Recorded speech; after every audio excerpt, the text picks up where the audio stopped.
Why don't they just reach an agreement? The Russian invasion of Ukraine has caused the worst refugee crisis in Europe since World War II. According to the polls, 57% of the EU citizens questioned perceive Russia as a threat to their own countries. But my European friend asks me, why don't they just reach an agreement? Well, let's start with what Putin demands. 1. Recognition of Crimea's annexation as legal and accepting it as part of Russia's territory. 2. Recognition of the separatist republics of Donetsk and Luhansk as independent states. 3. Demilitarization of Ukraine. That's basically making it impossible for us to defend ourselves.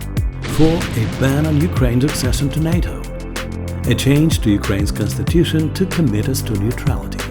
And one more demand is what they call denazification of Ukraine. With this one, we don't even understand what they're talking about. The only nationalistic party in Ukraine didn't even get enough votes to make it to the parliament. So let's forget about it. And all of this is an ultimatum.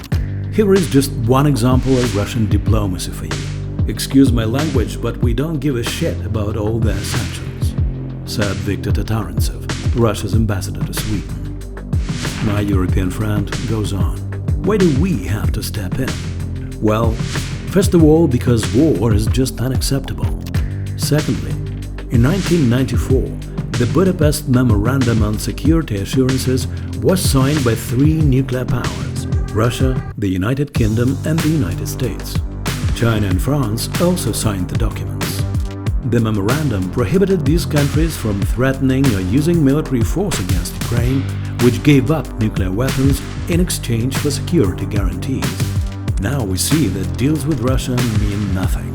Still, my European friend continues. Russia has the right to safeguard their own interests. Ukraine is not a NATO member. There were no NATO troops in Ukraine. Ukraine was not going to invade our own Crimea or Donetsk and Luhansk. Does this look like a diplomatic solution to you? By destroying Ukraine, Russia demands that NATO remove troops and weapons deployed in the countries that joined the alliance after 1997. Are you in NATO? Russia will tell you what you are supposed to do in your own country. Putin's spokesman Peskov said, "We really are finishing the demilitarization of Ukraine. We will finish it." So why don't they just reach an agreement? Is it possible to reach an agreement with someone who does not want an agreement?